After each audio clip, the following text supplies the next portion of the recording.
Welcome to the Tipping Point Show. I'm Jimmy Evans. I'm so glad that you've joined me today. I have a teaching today called War Drums in Israel, and I want to talk to you about the news that's going on right now and what the Bible says about two wars that are about to happen in Israel. There are major wars that are prophesied, and what we have in the news today is telling us these wars are about to happen very soon. Before I get into that, let me just remind you, on September the 17th, here in the Dallas-Fort Worth area, Grapevine, Texas, 5 minutes from DFW Airport, we have a Bible Prophecy Conference happening from 9 a.m. to 5:30 p.m. September 17th at Fellowship Church, Pastor Ed Young, our dear friend there, all day long. And we have great speakers, great content all day long to encourage you, to let you know what's going on here in the end times. Just a very special format there of just really getting all day information and encouragement related to Bible prophecy. I'll be speaking twice that day. I'll also be speaking the next morning at Fellowship Church on Bible prophecy. So if you attend the conference and you're able to stay over, you can hear me again on Sunday morning. We also have Pastor Billy Crone, who's a regular guest here on the program. We have Greg Laurie, who is a contributor to endtimes.com. He's written many books on the end times, terrific speaker, terrific content. We have Dr. Mark Hitchcock. He's written over 30 books on the end times. He is a contributor here to endtimes.com. He'll be speaking that day, along with Pastor Ed Young, who is a terrific speaker, great pastor, great speaker, and Rabbi Jonathan Cahn, who is a dear friend of mine, who I believe is the most gifted prophet of our time. His books are bestsellers. He has revelation that is off the charts, incredible and accurate. And so he'll be there bringing a special message. And so it's $99 a person to attend. It's $49 for the live stream, but we want to give you a 20% discount. We know we have a lot of subscribers to YouTube on our YouTube channel. If you haven't subscribed, hit that button and subscribe right now. We want to give you a 20% discount. So you get 20% off of the 99, 20% off of the 49. We would love to have you be there in person. If you can't, we would love to have you live streaming in. So you can go on conference.endtimes.com right now. Enter into your promo code there. You'll get 20% off. Conference.endtimes.com. The information is right there on your screen. Sign up. We have a lot of people already signed up. So we want you to sign up right now. You can use your discount, by the way, to bring family, friends, neighbors, bring a busload from your church. You can all use your discount code there. So we're going to have a lot going on that day. We would love to have you be a part of that. Let me remind you also of the book that we have, Where Are the Missing People? This is a book that you leave on your coffee table, dining room table, car, office, apartment, dorm room for people who are left behind in the rapture. The number one question that's going to be asked after the rapture is, where are the missing people? And this book is going to be there answering it, leading people to Christ and letting them know what's about to happen and how to prepare for it. And if you go on Amazon, we have hundreds of 5-star reviews of this book. And you can see those reviews there, but a lot of people are reading it right now, giving it to loved ones, and they're getting saved, their lives are being changed. And so it's not just for later. Many people are reading it right now and it's changing their lives. So where are the missing people? You can go on Amazon. You can also go to missingpeoplebook.com. And if you're buying more than one copy, we give you some great discounts there for missing people. So let me get into this teaching today on war drums in Israel. We live in a very, very serious time. And I know that all of us feel the oppression of what's going in the world right now. And not just related to Israel, but just economically, the pandemic, the evil and wickedness in the world, China, Russia, the war in Ukraine, all the things that are happening. It is oppressive. I mean, this is something I've never experienced before. And I'm 68 years old. I've never experienced anything like this, what's going on in the world right now. I never thought I would live to see what's going on in the world right now. But it's happening, and it's a fulfillment of Bible prophecy. And according to Bible prophecy, there are two major wars that are about to happen in Israel. And I think they'll happen very, very soon, especially the first one.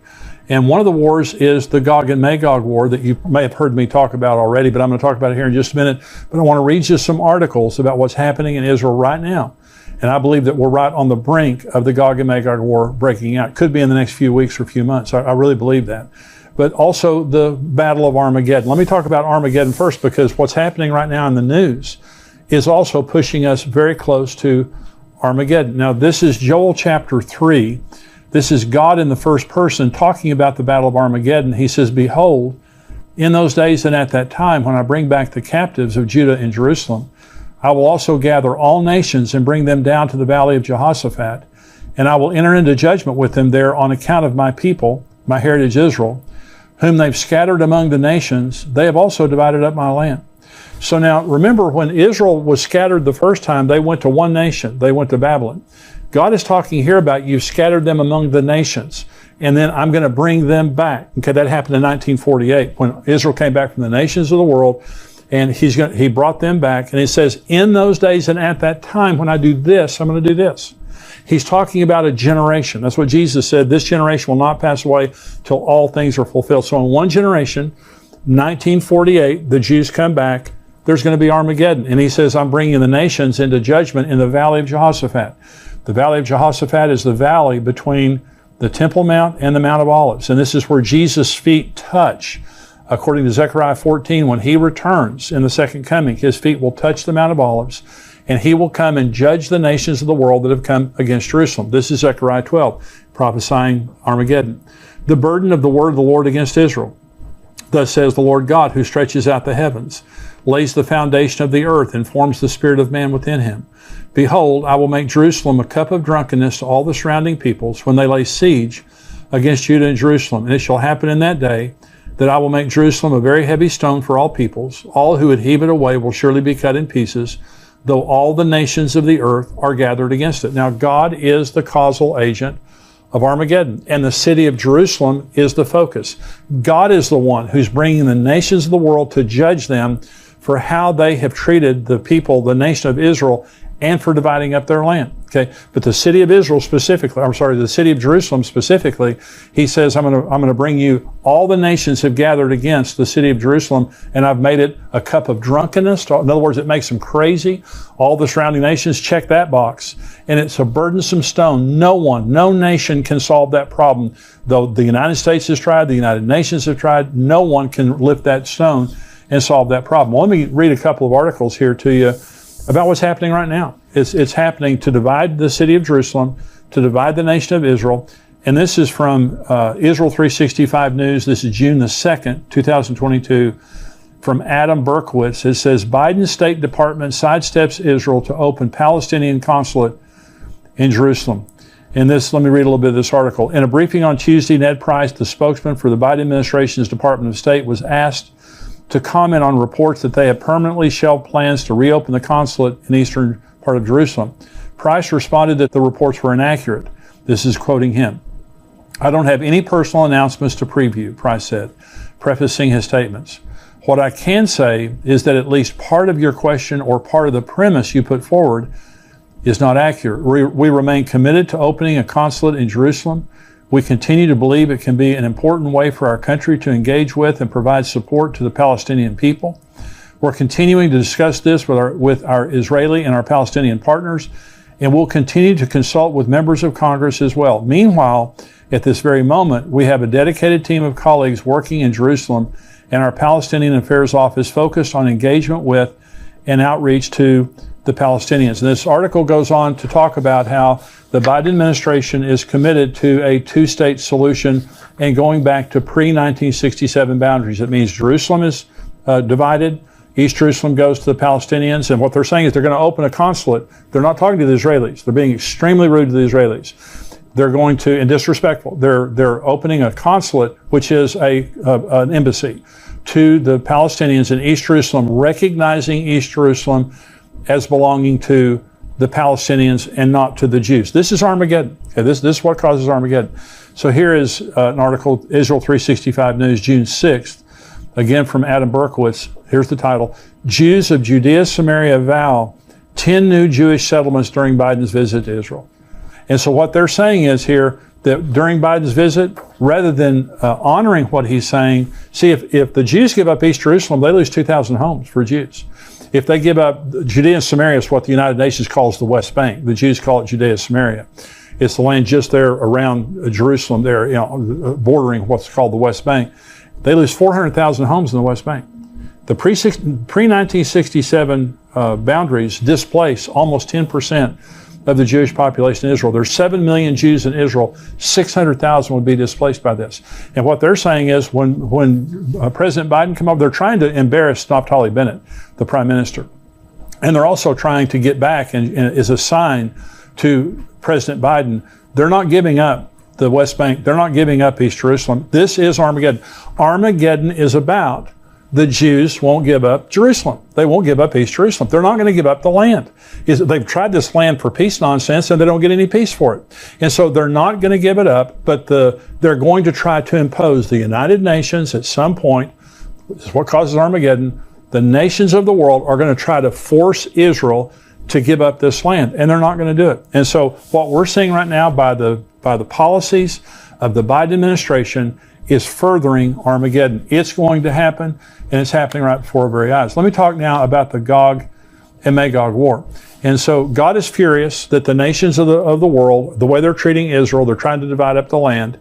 But there's also the Gog and Magog war, that also God is the causal agent of the Gog and Magog war. And let me read you now. This is Ezekiel 38. You've probably heard me talk about this before.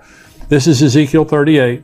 The word of the Lord came to me, saying, Son of man, set your face against Gog of the land of Magog, the prince of Rosh, Meshech, and Tubal, and prophesy against him, and say, Thus says the Lord God, Behold, I am against you, O Gog, the prince of Rosh, Meshech, and Tubal. I will turn you around, put hooks in your jaws, and lead you out with all your army, horses and horsemen, all splendidly clothed, the great company with bucklers and shields, all of them handling swords. Persia, Ethiopia, and Libya are with them, all of them with shield and helmet. Gomer and all its troops, the house of Togarmah from the far north and all its troops. Many people are with you. Prepare yourself and be ready, you and all your armies that are gathered about you, and be a guard for them. After many days you will be visited. Listen, in the latter years, that's the last days, you will come into the land of those brought back from the sword and gathered from many people on the mountains of Israel, which had long been desolate. They were brought out of the nations, and now all of them dwell safely. So this is about to happen. So Israel's back in their land. They're very prosperous. They're safe, comparatively. They're still very safe. But this is Russia. This Ezekiel 38 is against a man called Gog, which I believe right now is Vladimir Putin. Now, if this prophecy is for later, it could be somewhere else. But it says Gog, he's the prince of Rosh, Meshech, and Tubal. Rosh is Russia, Meshech is Moscow, Tubal is Tobolsk. This is right there in Russia. And so this is Persia is Iran. When it says Gomer, Togarmah, that's Turkey. Syria is Syria. Libya is Libya. Ethiopia is what we would call Sudan today. But all these are Muslim nations with the exception of Russia, but they're all militarily aligned with Russia. And Vladimir Putin is the strongman over this entire area of the world there. So this is a regional war that's going to be fought. And so God says, I'm going to put hooks in your jaw and drag you down. The problem that we have right now is Iran. Russia's a problem for sure. Iran is the larger problem for the Israelis because they have a nuclear program, and they have been trying for a long, long period of time to get enough nuclear material for a bomb. And they're there. I mean, they are there, either a day or a week away, or days or weeks away from getting it. But many believe, and I believe, they already have enough nuclear material for a bomb. They need a detonator. They need a missile, which they also have. But they're at the final stages of putting this together. Now, Israel has been conducting for the last month. They just finished a huge, massive drill called Chariots of Fire. And this is practicing bombing Iran and practicing defending all their borders when they get finished bombing Iran. Because they know once they bomb Iran, all heck's going to break loose. And so remember, there's going to be a provocation. God says, I'm going to put hooks in your jaw. I'm going to draw you down to the mountains of Israel. Well, Russia, Iran, Syria, and Turkey are already on the northern border of Israel right now with weapons, ready to attack. And so Israel's bombing in Syria almost every day, Iranian installations there, and Iran is there to build a force, to build a base right on the northern border where they can invade Israel. They're just looking for the opportunity. Well, so this is an article from the Jerusalem Post, and it says, this is June 2nd, Israel sends submarine warships to Red Sea in signal to Iran. It says, in a signal to Iran, an Israeli Navy sent an advanced Dolphin-class submarine and 2 warships for an extensive training excursion into the Red Sea as parts of Chariots of Fire, the Israeli Defense Forces' months-long war simulation that will end this week. And so it talks about, in this article, let me just read you the very end of this article. It says, Chariots of Fire simulated an all-out war on many fronts and was aimed at strengthening the country's defenses and the resilience of its home front, as well as increasing the effectiveness of communication between various corps and commands. The exercise involved nearly every branch of the Israeli Defense Force, including the ground forces, Air Force, Navy, logistics, intelligence, technology, and more. Well, this is a massive drill that took a month that is including every branch of the military. It's bringing them all together, helping them to communicate so they can bomb Iran and so they can protect their nation afterwards. Because, in my opinion, this is the hook that once Israel bombs Iran, it provokes Russia. Russia's already provoked, but it provokes Russia, Turkey, Iran, Syria, all these nations, and this could be the fulfillment of that. And by the way, and so let me just read you these other articles and I'll talk about it. This is from Yahoo News, June the 2nd, this year. This could be the next big war that grips the entire world. Now look at that title there. The ongoing war between Israel and Iran across the Middle East came out of the shadows and into the open long ago, but now, on the back of several suspected Israeli attacks inside Iran itself, the deadly contest threatens to escalate, possibly beyond the region. Last week, several quadcopter drones smashed into a suspected Iranian nuclear research and drone facility at Parchin, killing one engineer. Mere days before, 2 assassins on motorbikes shot dead an Iranian military colonel in the heart of Tehran. In February, several drones hit an Iranian unmanned aerial vehicle, UAV, base in the west of the country at Kermanshah. Although never officially taking responsibility, various subtle hints by Israeli officials and media reports have left little doubt as to the provenance of these attacks. Now listen to the rest of this article, because this is very important. This is all part of what the Israeli government, just under a year in power, has come to describe as the Octopus Doctrine, a new and risky expansion of its campaign against Iran's military and nuclear capability, the Octopus Doctrine. If in years past Israel did hit inside Iran, it was done covertly, usually through spies and cyber attacks, and almost always targeted Iranian nuclear scientists and facilities. For almost a decade, too, Israel made no secrets of its campaign of airstrikes, primarily inside Syria, against Iranian allied militias and weapons shipments. But now, Israeli officials openly describe a new defensive strategy, as one termed it in the Daily Beast, aimed at the head of the octopus in Iran, and not just his tentacles across the region in places like Syria, Lebanon, Gaza, and Iraq. One more paragraph here. For many years, the Iranian regime has carried out terrorism against Israel and the region via proxies. But for some reason, the head of the octopus, Iran itself, has enjoyed immunity. Israeli Prime Minister Naftali Bennett said in a speech on Sunday, the era of immunity for the Iranian regime is over. Now, that's some very serious rhetoric. And what they're saying is their doctrine, the Octopus Doctrine, kept saying, cut off the tentacles, hit them in Syria, quadcopter their nuclear facilities, send viruses into their computers, kill their scientists, and all those kind of things. Now what they're saying is, no, we're going to chop off the head of the octopus. That's a very different strategy, and it goes along with the chariots of fire. And by the way, the chariots of fire exercise, that looks back to Elijah. Isn't that interesting? That Elijah, I believe, will be one of the 2 witnesses in Israel, and so he could already be in Israel right now, but I just think it's very interesting. This is an article from the Times of Israel from the United Nations, and they're saying Iran not providing credible answers on material at undeclared sites. Well, Iran's been lying to everybody forever, so they shouldn't be surprised by that, but they have found uranium traces at 3 different facilities that weren't supposed to have uranium, and the Iranians will not give an answer for it. And so they're lying. They've got more uranium than they're saying they have. And so they've just been caught. And this is the Jerusalem Post. One more article here. Iran crossing uranium enrichment threshold cannot be avoided. Okay, this is from the International Atomic Energy Agency. Okay, it cannot be avoided. So, and they're just saying in here that, and they're downplaying it. And they're saying, Iran's going to get nuclear material, but they don't have a detonator, and they don't have it's going to take them a while to build a bomb.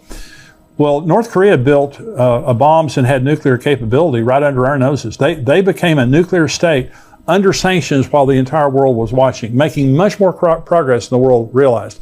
The same thing's happening in Iran right now. Let me just say, I don't know exactly when they're going to get all the material they need, but I'll tell you one group of people that does, and that's the Israelis. The Israelis have moles inside of their facilities, or nuclear facilities. They have spies all over the country. They have probably the best intelligence community in the world. And so the Israelis know exactly where Iran is. And isn't it interesting? With that knowledge, they're having a massive drill called Chariots of Fire. Not just practicing bombing Iran, but also defending their borders after they bombed Iran. Very interesting. So Iran must be making some progress in that regard. Now, so let me say this. So there's Armageddon it's all right there. It's all unfolding before our eyes. Now, Armageddon takes place 7 years into the tribulation, at the end of the tribulation, at the second coming. So it's at least 7 years away. If Rosh Hashanah, I'm sorry, if the battle of Gog and Magog happened right now,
a different time. But isn't it interesting that we're 3.5 months right now from the Feast of Trumpets, when I believe some year the rapture will happen. And all these things are happening, and what the world is witnessing is, we're right there. Related to Israel and Iran, we're right there. Israel cannot let Iran get a nuclear weapon. It's not going to happen.